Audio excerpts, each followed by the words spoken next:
నమస్తే, welcome to Aadya media. ఈరోజు మనతో పాటు స్టూడియోలో ఉంది ఇమంది రామారావు గారు. నమస్కారం సార్. నమస్తే బాబు. సార్, జయసుధ గారు ఇప్పుడు బీజేపీలో జాయిన్ అయ్యారు సార్. దాని గురించి మీ అభిప్రాయం ఏంటి సార్? అంటే ఇప్పుడు విజయశాంతి గారు బీజేపీ నుంచి వెళ్ళిపోతున్నారు, జయసుధ గారు వస్తున్నారు అని అంటున్నారు. దాన్ని ఎలా చూడొచ్చు అంటారు? విజయశాంతి గారు నాకు ఒక సోదరి. ఓకే. సోదరి, ఓ తల్లి, బంగారు తల్లి. మనసులో ఏమి పెట్టుకోరు, మనసులో ఏమనిపిస్తుంది మాట్లాడేస్తారు. తర్వాత స్వచ్ఛమైనటువంటి వ్యక్తి మాట, కలుషితం కల్మషం లేదు.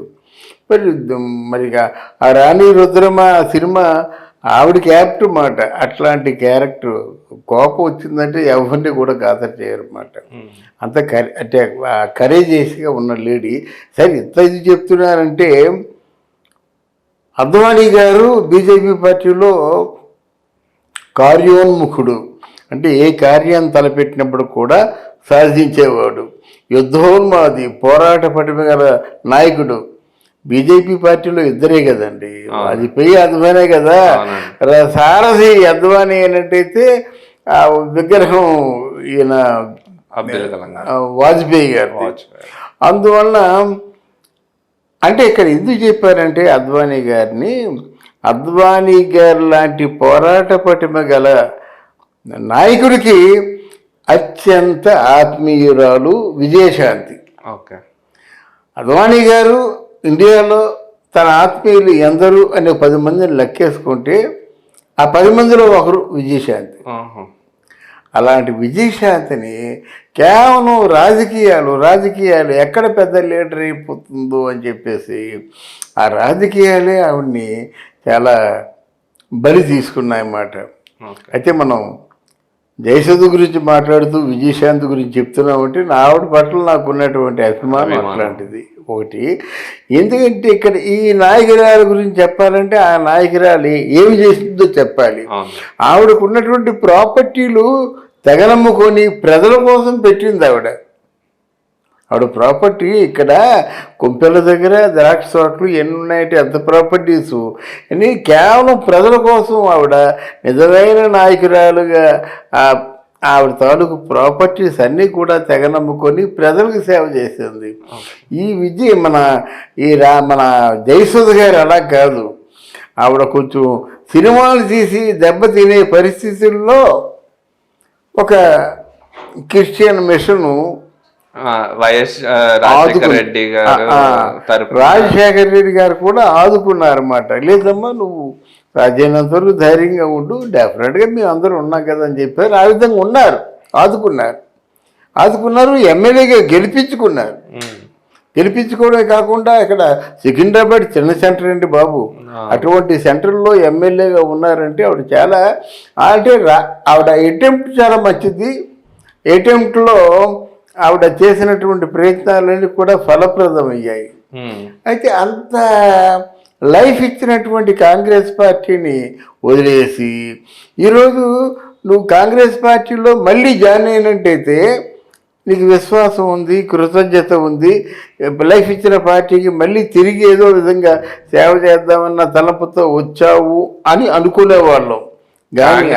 కనిపించకుండా పోతుంది కదా సార్. దానికోసం ఇప్పుడు ఈవిడ రాజకీయ లబ్ధి కోసం బీజేపీలో చేరుంటారేమో. సెంట్రల్ లో బీజేపీ. అవునవును, అదైతే కేవలం రాజకీయ లబ్ధి కోసమే చేరింది అన్నమాట. ఎందుకంటే అక్కడ సెంట్రల్లో బీజేపీ ఉంది. ఏం కావాలన్నా ఇప్పుడు అమిత్ షా కానీ మోదీ కానీ యంత్ర మంత్ర మాయాజాలం. ఆయన బొమ్మ అంటే బొమ్మ, బురుసు అంటే బురుసు వస్తుంది అన్నమాట. ఆల్మోస్ట్ గాంధీ నెహ్రూ మీదే బురదలపోయారు వాళ్ళు, అంత సమర్థులు. అంటే స్వతంత్రం తీసుకొచ్చినటువంటి గాంధీని, స్వతంత్ర పోరాటంలో కట్టబడి పెద్ద కోటీశ్వరుడు, కుబేరుడైనటువంటి వాడు, పార్టీ ఫండ్ ఇచ్చిన వాడు, జవహర్లాల్ నెహ్రూ మీదే బుర్ర జల్లినటువంటి ప్రముఖులు వాళ్ళు. అందువలన ఆ ప్రముఖుల దగ్గరికి ఈవిడ వెళ్ళి చేరడం అన్నది ఆవిడ వ్యక్తిగతమైనటువంటి చాయిస్. రాజకీయ లబ్ధి కోసం జాయిన్ అయింది. తర్వాత ప్రజల తీర్పు ఎలాగుందో మనం వేచి చూడాలి. మనం ముందుగా మన ఊహాగానాలు వల్లవేయడం మంచిది కాదు. మనం అనుకున్నది, మనం జ్యోతిష్యుడు కాదు కదా. జ్యోతిష్యులు కూడా నిర్వహణ. ఇప్పుడు ఏ జ్యోతిష్యుడు నేను సరే నువ్వు ఎలక్షన్లో తప్పకుండా గెలుస్తావు చెప్పానండి, ఎవరు చెప్పలేరు. 10 లక్షలు పెట్టి జ్యోతిష్యం చెప్పించుకుంటాను నేను. అంటే జ్యోతిష్యం కాదండి, ప్రజా వెల్లువ, ప్రజాభిమానం, ప్రజల తాలూకు ఆ ప్రేమ అవి ఉన్నప్పుడైతే గెలుస్తారు కానండి, అవి లేనప్పుడు నువ్వు ఎన్ని కోట్లు ఖర్చు పెట్టినా గెలవు. ప్రజలే జ్యోతిష్యులు. ప్రజలే తీర్పు, న్యాయ నిర్ణేతలు వాళ్ళు అనుకుంటే గెలిపిస్తారు, లేకపోతే పూర్తిగా సాగనంపుతారు అన్నమాట. అందువలన ఈరోజు జయసుధ పార్టీలో చేరడం డబుల్ స్టాండర్డ్స్ అనిపించాయి అన్నమాట. ఏంటి ఎవరైనా అంతేనండి, ఒక పార్టీలో ఉండి మళ్ళీ ఒక్కో పార్టీలో చేరినట్టయితే వాళ్ళకి ఆ వాల్యూ ఉండదు జనరల్గా. ఇప్పుడు బీజేపీ పార్టీలో ఉన్నారు, తర్వాత తల్లి తెలంగాణ పార్టీ పెట్టింది, తర్వాత మళ్ళీ మా తెలంగాణ పార్టీలో చేరింది. తెలంగాణ పార్టీలో చేరినప్పుడు విజయశాంతి ఎవరు నెంబర్ 2, నెంబర్ 1 ఎవరు, నెంబర్ 2 ఎవరు? నెంబర్ 1 ఎలాగా కేసీఆర్ తీసుకుపోతాడు, నెంబర్ 2 ఎవరు? విజయశాంతి. ఎందుకంటే ఒక పార్టీని మెచ్ చేసింది కదా, నెంబర్ 2 విజయశాంతి అవుతుందన్నమాట. మరి ఆ విజయశాంతిని ఎన్నికల్లో గెలిచినంత వరకు ఉంచి గెలవగానే పొమ్మనకుండా పొగబెట్టినటువంటి మరి కేసీఆర్ని ఏం చేయగలిగింది? విజయశాంతి మాటలు ఎవరు నమ్మారు? ఎందుకు ఆయన దెబ్బతీయలేకపోయింది? అంటే ఎప్పుడైతే నీకు అదే బీజేపీలో ఉన్నట్టయితే డెఫినెట్గా బీజేపీ తరఫున ఆవిడే ఈ రాష్ట్రానికి అధ్యక్షురాలుగా ఉండేదన్నమాట. పార్టీ మారింది, తర్వాత ఏమో కాంగ్రెస్ పార్టీలో చేరింది మెదక్లో. మరి కాంగ్రెస్ పార్టీలో చేరిపోయి కాంగ్రెస్ పార్టీలో ఉండొచ్చు కదా. ఇదంతా కాకుండా మళ్ళీ బీజేపీ, ఇప్పుడు బీజేపీ వదిలేసి మళ్ళీ కాంగ్రెస్ పార్టీలోకి దేంట్లోకి చేరాలి.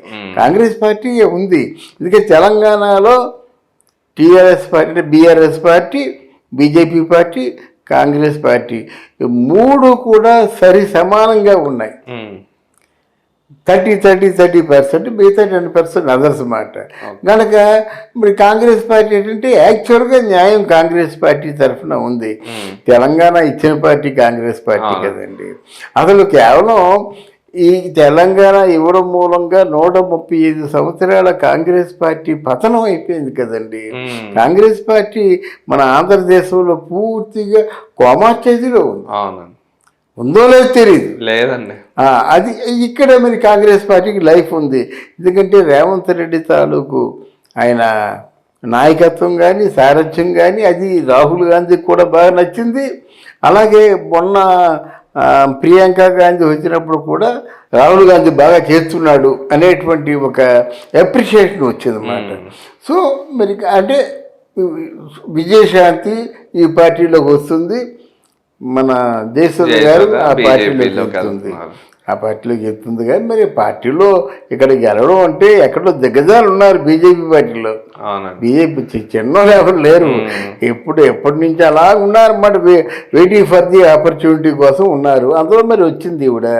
వస్తే ఇక్కడ బీజేపీ పార్టీ అంత దాన్ని ఏమంటారు, సక్సెస్ రేట్ లేదు. బీజేపీ పార్టీలో నువ్వు నించుంటే బాగుంటుంది కానీ డ్యామ్ షూర్గా గెలుస్తామనే మార్గం లేదు.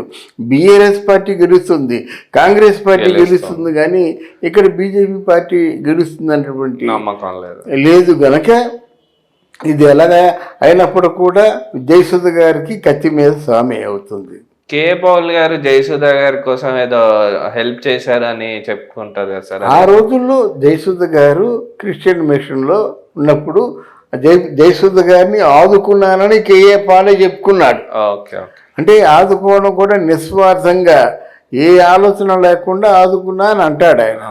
అంటే రాజశేఖర రెడ్డి గారు మాత్రం ఒక సోదరి దృష్టితో ఆదుకున్న సందర్భాలు ఉన్నాయి. ఏదేమైనప్పుడు కూడా జయసుధకి దాన్ని ఏమంటారు, ఆ మాటల్లో ఉన్నటువంటి ప్రేమ, ఆ లౌక్యం బాగా తెలుసు ఆవిడకి, చాలా బాగా తెలుసు అన్నమాట. అందువల్ల ఎవరికైనా తొందరగా దగ్గర అవుద్ది.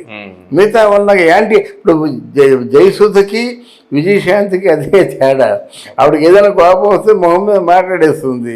జయసుధ గారు ఏంటంటే ఎందుకు మాట్లాడినా అదే, మాట్లాడకపోయినా అదే భావం.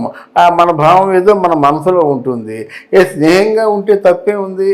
అంత బద్ధ విరోధులతో కూడా స్నేహంగా ఉండే మనస్తత్వం జయసుధ గారు. రాజకీయాల్లో కావాల్సింది అదే కదా సార్. రాజకీయాల్లో కావాల్సింది అది. అందువల్లనే ఆవిడ సక్సెస్ అవుతుంది అన్నమాట. ఇప్పుడు కూడా తన లైఫ్ స్టోరీ ఎవరో రాస్తున్నారు ఇప్పుడు. అమెరికా నుంచి వచ్చి కూర్చొని ఆ లైఫ్ స్టోరీ రాస్తున్నారు. అదే కొంతమంది పుకార్లు లేవదీస్తున్నారు. జయసుధ ఆయనతో రేపు సహజనం చేయబోతుంది అనేటువంటి పుకారు. అని పుకారే అంటాను కానీ అది నిజం. ఆవిడ చెప్తే కదా నిజం అనుకుంటాం. కానీ అక్కడి నుంచి అమెరికా నుంచి వచ్చారంటే మరి ఎంత వీరాభిమానం మనం లెక్కేసుకోవచ్చు. అన్నిటికంటే మించి ఆయన్ని ఎంత అభిమానంతో చూసుకోకపోతే అంత అంకిత భావంతో పనిచేస్తారో కూడా మనం అంతరా వేసుకోవచ్చు అన్నమాట. సో జయసుధకి మాత్రం డెఫినెట్గా ఎవరిని ఎలా ఉపయోగించుకోవాలో తెలుసు. ఎక్కడ ఏ మేట నొక్కినట్టయితే ఆ విజయం తన కైవసం అవుతుందో తెలుసు కనుక డెఫినెట్గా ఆవిడకి మంచి జరుగుతుందని అనుకుందాం. Okay sir, thank you.